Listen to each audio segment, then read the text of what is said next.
witnessing very difficult times in Palestine. It's been awful for the last 14 months, but today is also very difficult in Gaza because Israel has just announced, if you saw the news, that they're going to stop all the humanitarian aid going into Gaza, and the situation has already been very dire. So I hope we'll all be continuing to protest, to try to do whatever we can to stop this utter and incredible cruelty that Israel is imposing on the Palestinians. It's just appalling. I'm not going to talk about Palestinian literature because Salma has preceded me so ably to do that, so I'm just going to read a poem by Hiba Abu Nada, who was sadly killed in 2023 in Gaza, in her home in Khan Younes. Israel dropped a bomb on her home and killed her. And I must mention, so many Palestinian poets have been targeted and killed, targeted deliberately with their families, such as Salim al-Nafar, Rifat al-Arair, of course you know his name, If I Must Die, his poem is very well known, and so many others.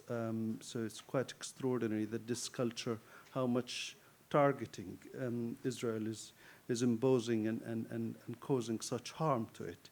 And all they do is write poetry and express their emotions and their feelings and their desires, etc. So this is Hiba Abu Nada. We are in the heights now. We are in the heights now, teachers free of their crowded classrooms, their voices no longer shouting to be heard, new families without pain or sadness, journalists taking pictures of heaven, writing about the eternal love. All of them are from Gaza. There is a new Gaza in heaven, without siege taking shape now.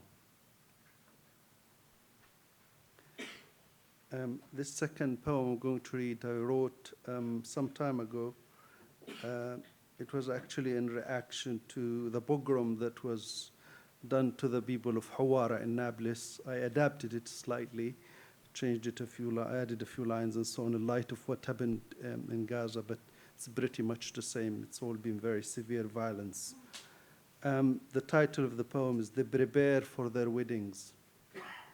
Those who die now from my country, with the sun on their faces and a horizon betraying them, those who die with the bullets of Israel and die with the promises of Israel, they die at the gathering of roads and from the weightless burden of the sky.